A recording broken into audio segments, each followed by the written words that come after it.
dan Polri, seluruh hadirin yang saya cintai dan kasihi.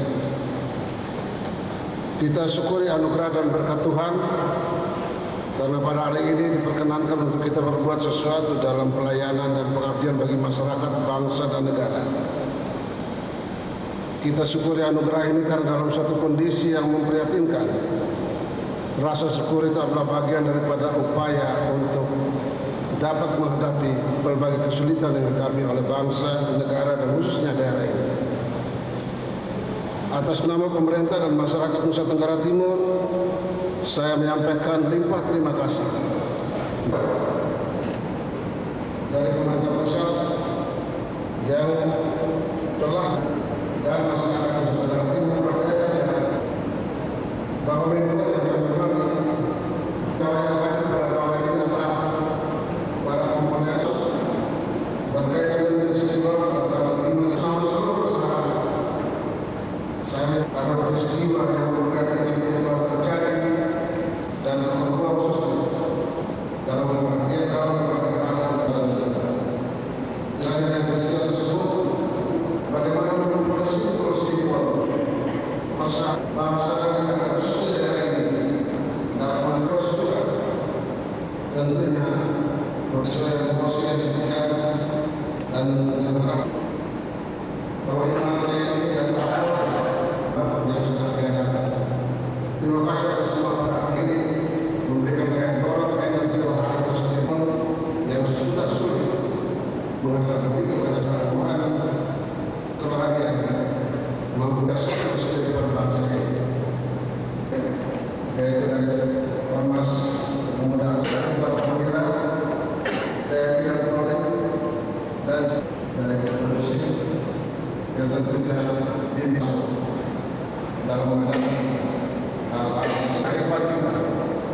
dari Allah yang menguasai dalam perbuatan kita mengatasi masalah menjemput apabila ada beberapa terhadap hal selanjutnya saya mohon tolongan untuk melaksanakan tugas dan atas perkenan Bapak dan terima kasih.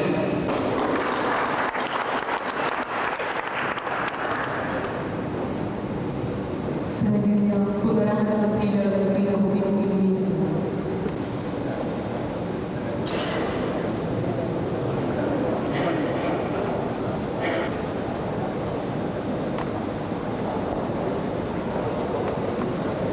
Kalau saya cari yang dingin soalnya.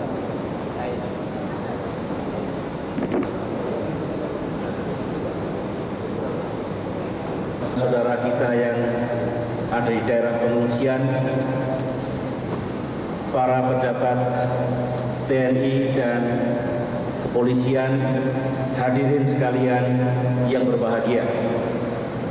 Pada kesempatan yang baik ini, marilah pertama-tama kita panjatkan kunjungan kami dan rombongan lainnya mengiringi kunjungan Ibu ini. Dan sekaligus kami dan yang pertama adalah yang dihadapi oleh saudara-saudara kita para pengungsi. Kemudian yang kedua, ikut menyaksikan acara pengumpulan senjata yang dilaksanakan oleh dunia luar disebut para milisi, atau dalam istilah kita adalah para ex-pejuang integrasi. Sebelumnya, izinkan saya atas nama pemerintah pusat mengucapkan terima kasih dan penghargaan kepada Bapak Gubernur, seluruh pejabat daerah, dan tokoh masyarakat bahwa di dalam menghadapi permasalahan yang sulit ini, permasalahan yang kompleks ini, nampak sekali bahwa pimpinan dan tokoh daerah telah berusaha semaksimal mungkin untuk mengatasi dan menyelesaikan semua permasalahan dengan baik dan bijak. Ini kita rasakan pada tingkat Jakarta. Oleh karena itu, semoga apa yang telah Bapak lakukan semua hingga saat ini benar-benar mengantar kepada sebuah penyelesaian di masa depan yang lebih komprehensif, lebih adil, lebih tuntas, dan akhirnya diharapkan bisa menyelesaikan permasalahan ini secara permanen.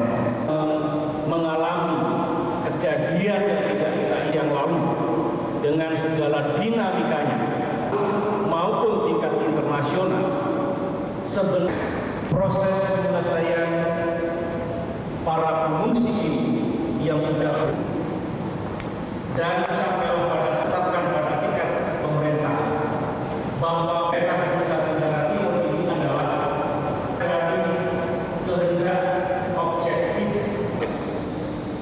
Ini berbahaya sekali, jangan sampai menjadi masalah makan. Lalu dengan adanya resolusi 1319 ini, mari kita berpikir lebih positif. Jadi kita tanggapi hal ini dengan positive thinking, yaitu bahwa bagaimana seharusnya kita menangani masalah-masalah ini dengan lebih berencana, lebih baik, lebih komprehensif, lebih integral. Kemudian kita juga harus mampu menentukan batas waktu untuk bisa menyelesaikan masalah yang dihadapi oleh kita bersama. Yang diminta secara resmi hadir ke sana untuk menyaksikan dan sekaligus secara sadar menyerahkan senjata itu kepada aparat keamanan yang kebetulan dipusatkan di Polres Belu, yang juga disaksikan langsung oleh Wapres, di mana saya sudah menunggu di situ selama 1 jam sebelum Ibu datang, Wapres datang, dan seluruh pimpinan sudah ada di situ. Dari pada saat rombongan masuk, ya rombongan Wapres sudah jabat tangan dengan saya semua, dan saya udah duduk kembali gitu loh. Tapi tiba-tiba dalam waktu 1 detik, tinggal 21 detik supaya Ibu mau masuk untuk menyaksikan, saya dicekal oleh Bapak Kapolda. Suatu mencekal saya, di mana membawa saya ke ruang reserse yang jauh dari tempat upacara itu. Akhirnya saya merasa kecewa dan pendukung saya pun merasa kecewa. Akhirnya tidak terima tindakan itu, maka masa tadi sempat mengamuk dan berhasil merampas kembali senjata mereka yang tadinya sudah diserahkan. Dan saya mau katakan bahwa itu merupakan suatu tindakan yang bodoh, dan itu akan menunjukkan kepada dunia bahwa dunia tidak akan mungkin percaya sama kita gitu dengan kejadian tadi. Karena saya tidak tahu gitu loh. Tapi saya hanya mau minta, tolong Bapak Kapolri klarifikasikan dulu, ya. Klarifikasikan dulu tindakan itu, ya. Tindakan itu dulu. Ditunggu sama Menko Polhukam. Beserta harapan dan ajakan bagi semua pihak untuk menyukseskan semua upaya menyelesaikan permasalahan pengungsi dan yang disebut milisi secara komprehensif, bijak, dan permanen.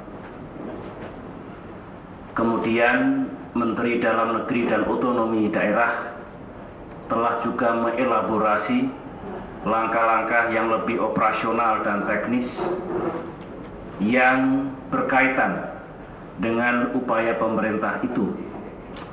Pada kesempatan jumpa pers ini, saya akan langsung saja menerima pertanyaan dari saudara, tentunya karena kendala waktu.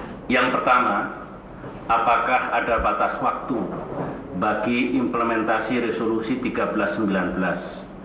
Karena Indonesia secara proaktif telah menyampaikan pada Dewan Keamanan pada tanggal 19 September yang lalu agenda, prioritas,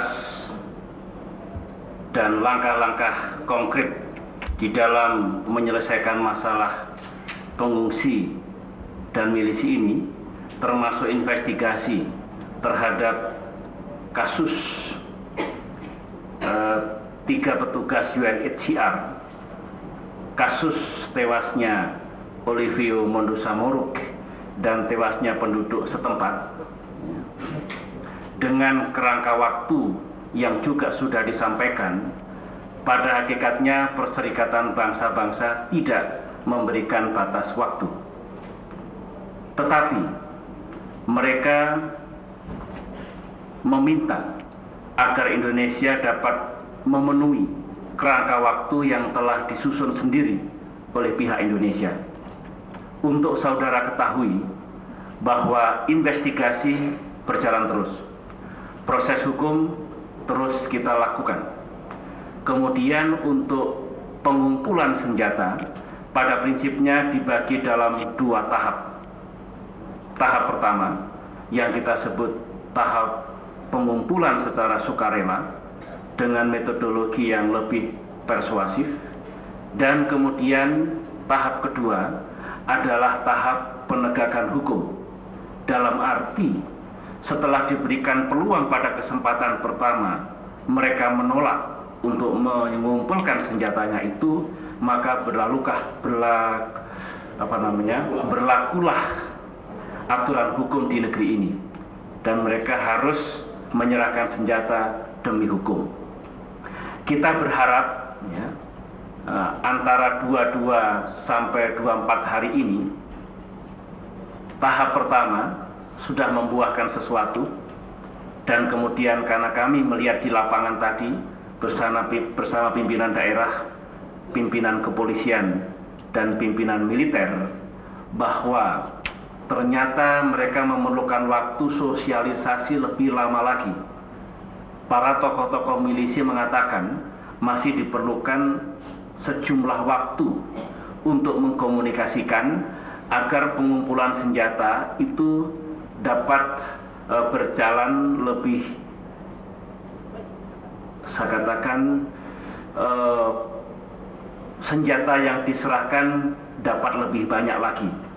Kita sedang menggodok hari ini untuk sebuah perpanjangan.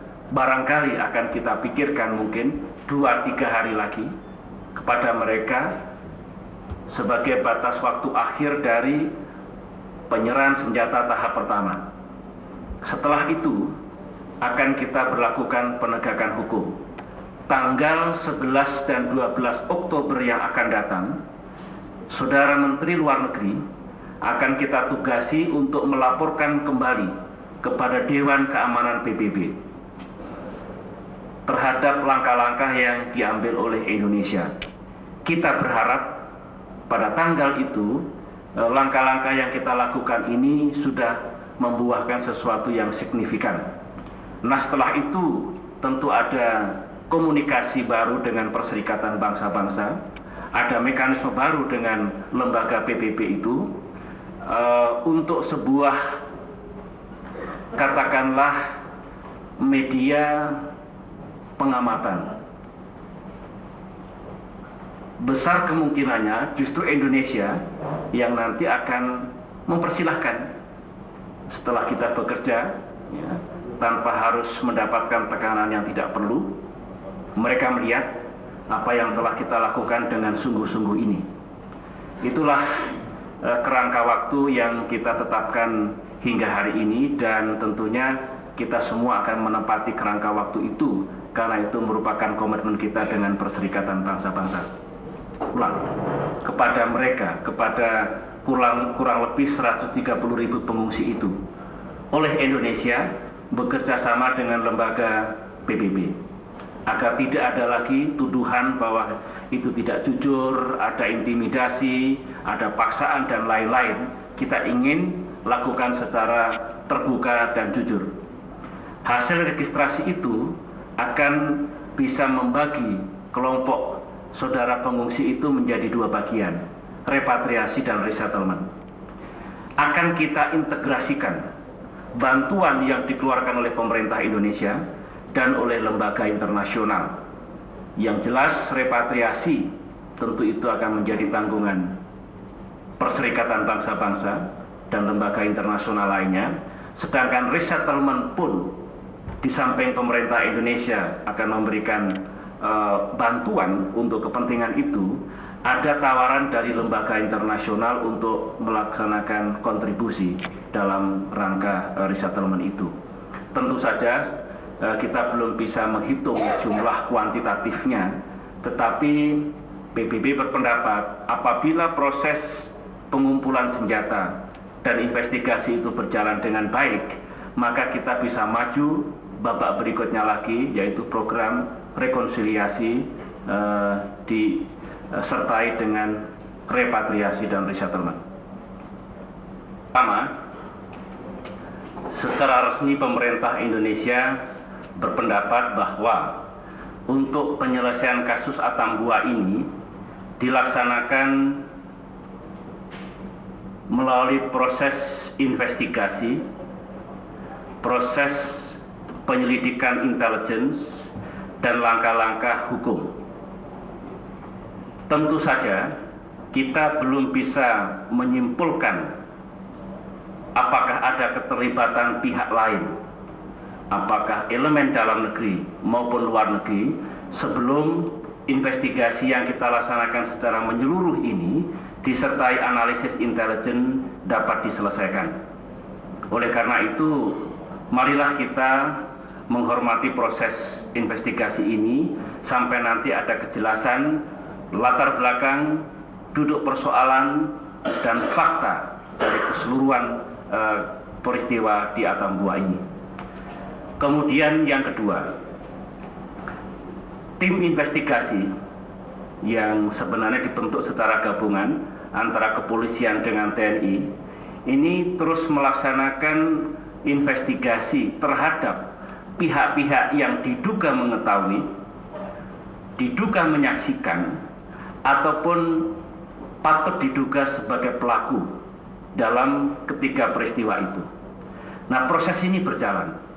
Yang sudah dilaporkan secara resmi kepada pemerintah pusat, dan ini juga yang telah saya laporkan kepada Dewan Keamanan PBB, ada sejumlah saksi yang sudah ditahan, diperiksa, saya ulangi, yang sudah diperiksa. Dari saksi itu yang jumlahnya sekitar 20, itu menjurus lagi kepada pihak-pihak yang barangkali menuju ke posisi sebagai tersangka, yang ini pun juga masih berjalan. Oleh karena itu, rapat yang kita lakukan tadi malam, karena pihak kepolisian utamanya dibantu dengan polisi militer tengah bekerja untuk itu, maka proses dari saksi menjadi tersangka, kemudian 6 orang ini bagaimana, apakah ditahan sepenuhnya atau dilepas kemudian dipanggil lagi, yang jelas semua masih berada dalam satu proses investigasi yang ketat dilaksanakan oleh pihak kepolisian. Oleh karena itu ini sudah kita posisikan kembali.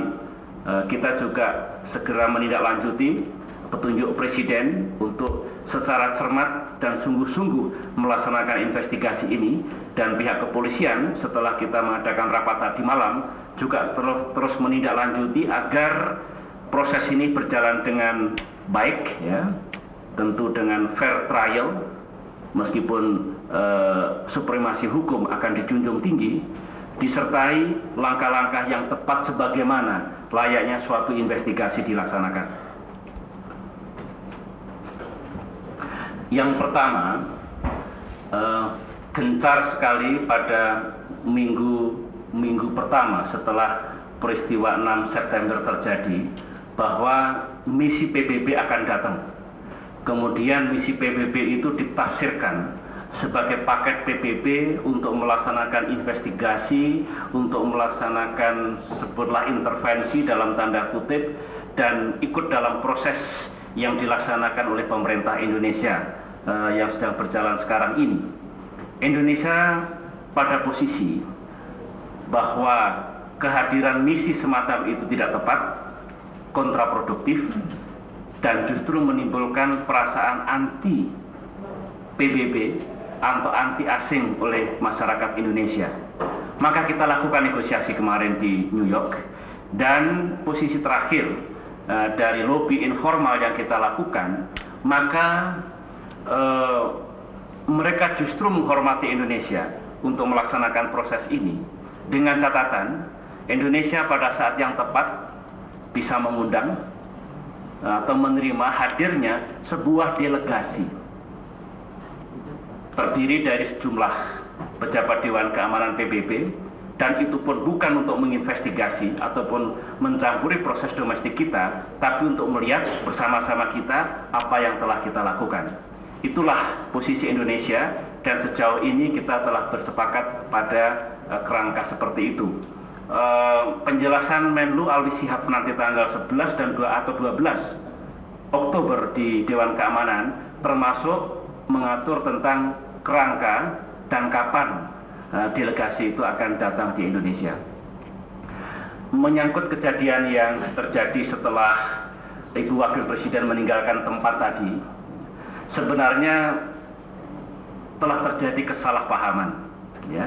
Senjata yang sudah dikumpulkan, kemudian ada tokoh milisi Enrique Guterres, ya, yang menurut saya dia salah paham terhadap jalannya acara penyerahan senjata ini, kemudian secara emosional mengatakan bahwa tidak fair, Enrique Guterres tidak ikut menyaksikan utuh jalannya acara penyerahan tadi, dan kemudian sejumlah milisi menjadi terpengaruh dan akhirnya mengambil beberapa pucuk senjata yang sudah diserahkan. Masalahnya berlangsung demikian cepat, Panglima TNI, Kapolri, Pangdam Kapolda segera turun ke lapangan untuk melihat apa yang terjadi, dan ternyata terjadi kegaduhan sesaat dan bisa diatasi, dan senjata itu dalam waktu yang tidak terlalu lama sudah diserahkan kembali ke Kodim. Nah, dengan demikian sebenarnya itu adalah kegaduhan di luar dugaan, kemudian sebuah kesalahpahaman yang menimbulkan masalah waktu itu. Tetapi ketika rombongan saya meninggalkan Atambua tadi, masalahnya sudah dapat diatasi, senjata sudah diserahkan kembali, dan akhirnya menjadi atensi dari seluruh pihak keamanan, baik TNI maupun Polri. Meskipun rencana sudah bagus, persiapan sudah mapan, bisa jadi ada masalah teknis yang mengganggu. Oleh karena itu kita berharap, karena masih akan berjalan proses pengumpulan senjata ini, maka kejadian seperti tadi hendaknya tidak terulang kembali. Saya berharap teman-teman wartawan bisa memberitakan dengan jernih, ya, jangan sampai masalah ini juga keluar dari konteksnya, ditafsirkan sebagai kegagalan pengumpulan senjata dan lain-lain. Melalui saluran diplomatik saya juga sudah menyampaikan kejelasan berita ini ke pihak perwakilan tetap Republik Indonesia di New York agar tidak ada berita yang masuk dari mana-mana yang berbeda dari fakta yang sama-sama kita lihat di lapangan tadi. Terima kasih. Pangan mereka itu semua akan berimbas bagi kami masyarakat di Timor Barat. Kira-kira apa yang akan dilakukan oleh pemerintah pusat dalam hal ini dan apa saja yang telah dipersiapkan pemerintah pusat di Wetar untuk saudara-saudara kami saudara-saudara pengungsi pindah ke sana. Jangan sampai ini hanya tindakan untuk memindahkan persoalan atau tindakan dehumanisasi. Terima kasih. Terima kasih. Ada 3 titik ya. Titik yang pertama, kalau saudari mendengarkan sambutan saya di ruangan tadi, sebenarnya tidak tepat benar kalau pemerintah pusat tidak serius dan melakukan langkah-langkah setelah ada resolusi ataupun ancaman embargo dari Amerika Serikat. Sebelum resolusi turun, tanggal 1 September, kami sudah bertemu dengan UNTAID di Jakarta. Kemudian berturut-turut setelah itu, dalam sebuah sidang kabinet, itu pun juga sudah kita bahas bagaimana langkah ke depan untuk menyelesaikan masalah pengungsi dan milisi ini secara komprehensif, bijak, dan adil. Terjadilah peristiwa itu. Bahkan ancaman embargo ini pun sebenarnya setelah saya telusuri tidak pernah disampaikan secara formal kepada Indonesia. Saya juga tanyakan di Washington dan di New York, tidak ada ancaman embargo pada Indonesia ataupun sanksi yang lain. Ya. Itulah yang kita lakukan. Tentu saja dengan masalah ini sekarang menjadi mendunia, menjadi agenda yang cukup mengemuka pada tingkat Perserikatan Bangsa-Bangsa, maka tinggal apa yang pernah kita rencanakan semula ditambah dengan respon kita pada resolusi 1319, kita lakukan dengan tentunya percepatan-percepatan tertentu. Itu jawaban saya yang pertama. Kemudian yang kedua, tadi apa yang kedua? Tadi lupa saya. Ya, kita tidak ingin selesainya masalah pengungsi ini menimbulkan masalah bagi penduduk asli Nusa Tenggara Timur atau saudara-saudaranya penduduk lokal. Kita ingin solusi yang kita tempuh baik bagi dua-duanya. Oleh karena itu, pemerintah pusat secara fungsional, tadi Mendagri sudah menjelaskan, ada Menteri Tenaga Kerja dan Transmigrasi, ada Menteri Pemukiman dan Prasarana Wilayah, ada Menteri Kesehatan dan Kesejahteraan Rakyat. Itu akan bekerja semua dan Bapak Gubernur pada tingkat daerah akan mengintegrasikan. Bahkan 1-2 hari setelah kejadian, beliau datang ke Jakarta, ketemu Pak Suryadi, ketemu saya, untuk menghitung cadangan berapa beras yang tersedia, berapa obat-obatan yang tersedia. Kita tidak ingin ada stok yang begitu pendek kepada para pengungsi itu. Itu pun kita pikirkan dengan baik. Pendek kata, dengan absennya UNHCR atau lembaga-lembaga kemanusiaan yang lain, maka pemerintah Indonesia telah mengambil penuh tanggung jawab itu. Dan tadi saya cek kepada beliau, Pak Gubernur juga sudah ada komitmen dari pemerintah pusat untuk melakukan langkah-langkah penanganan pengungsi ini. Kita berharap Pak Gubernur semua sesuai dengan rencana kita dan jangan pernah ada kemelesetan di situ supaya tidak merugikan mereka. Tentang apakah Pulau Wetar dan apakah itu menjadi satu proyek yang dehumanized, kita sudah hitung semua. Sebenarnya Pak Suryadi pernah mengatakan di Denpasar ada banyak opsi. Opsi pertama di NTT sendiri, tetapi ini harus kita pikirkan dari aspek geografi, dari aspek kesejahteraan rakyat yang ada, ataupun bagaimana hubungan dengan saudara-saudara penduduk lokal. Kalau toh ada relokasi atau transmigrasi di NTT ini sudah kita hitung semua. Opsi yang kedua, Pulau Wetar, itu pun harus kita adakan survei yang mendalam dari aspek tanahnya sendiri, dari aspek kelayakan hidup dan faktor-faktor lain. Opsi yang ketiga bukan di Wetar, bukan di NTT. Saya kira itu nanti akan direncanakan secara masak setelah kita tahu berapa dari 130.000 itu memilih tinggal di Indonesia dan berapa dari mereka ingin kembali ke Timur Timur. Ya. Terakhir, saya tanyakan masih diperpanjang juga atau keberadaan milisi ini masih dibiarkan. Yang kedua mengenai keberadaan pasukan marinir Amerika di Timur Leste, Pak. Ini kan bukan bagian dari peacekeeping. Nah, sikap pemerintah apa, Pak? Apakah akan ada sikap protes terhadap pemerintah Amerika atau PBB? Terima kasih.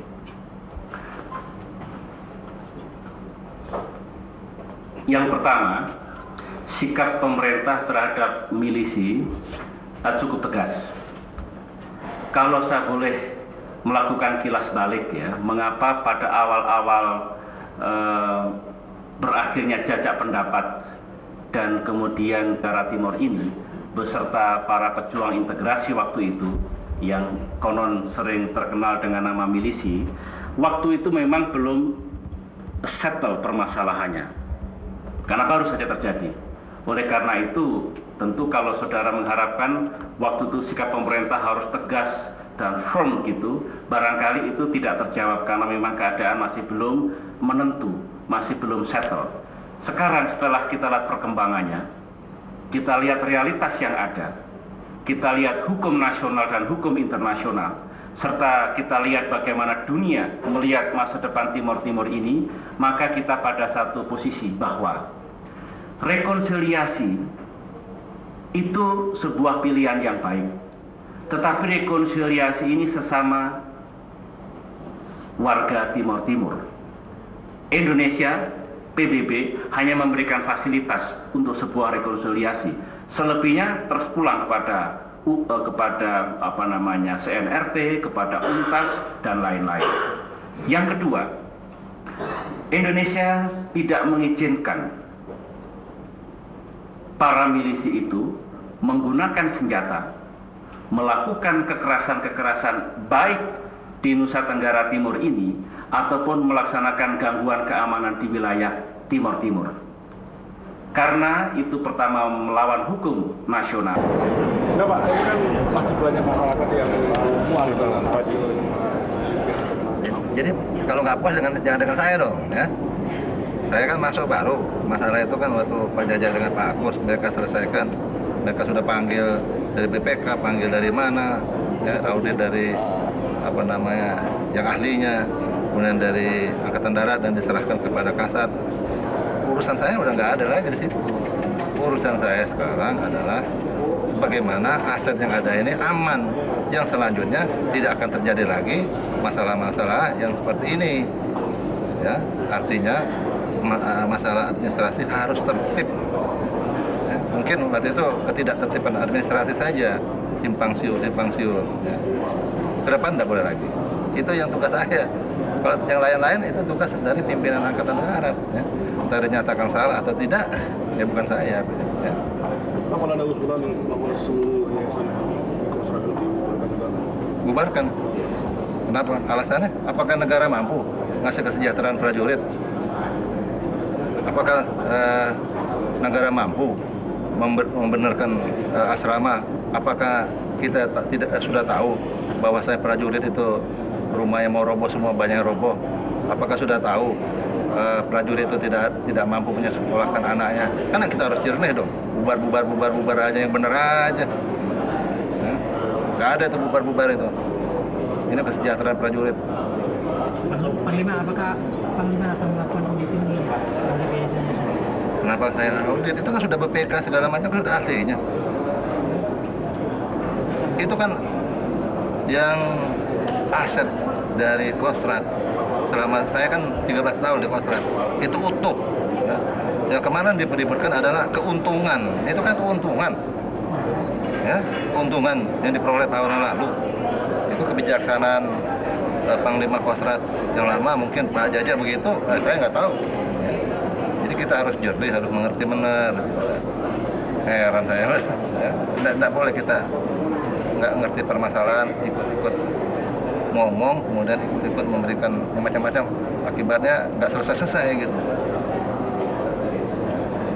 Ya. Dengan kesimpulan dari Irjen bahwa tidak terjadi penyimpanan ini, Panglima sendiri menilai gimana? Saya 2 minggu itu di sini ya, bolak-balik saya belum masuk kantor.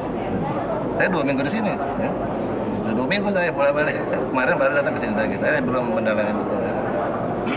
Jadi belum ada tindak lanjut ya dari hasil. Kalaupun ada tindak lanjut saya adalah menuntut administrasi. masalah dua panglima terdahulu itu kan urusan kasat, masa urusan saya. Nggak ada urusan lagi dengan saya dua panglima itu. Ya, Pak Agus dengan Pak Jaja urusan kasat. Urusan saya sekarang ke bawah. Kalau ada dari kasat atau dari Irjenat ada berbeda saya yang dulu ada yang nggak benar masalah administrasi, itu urusan saya untuk menindaklanjuti. Tapi urusan yang sudah diambil Angkatan Darat ya urusan Angkatan Darat, ya. Kalau saya ngurusin yang ada sekarang gitu. Dan saya tidak akan mengadu-ngadu domba antara Pak Agus dengan Pak Jaja, tidak boleh begitu ya. Saya akan berusaha bagaimana mereka itu bersatu lah. Tidak usah berkelahi begitu, tidak bagus. Tidak bagus. Kita ini sudah begini, negara ini sudah begini ya. Orang lain sudah mengobok, kita sendiri berpecah-pecah, tidak boleh itu. Kita harus bersatu. Dan saya akan mempersatukan itu semua ya. Yang jelas masalah hukum lanjutkan. Jadi tidak usah kita masalah masing-masing gitu ya.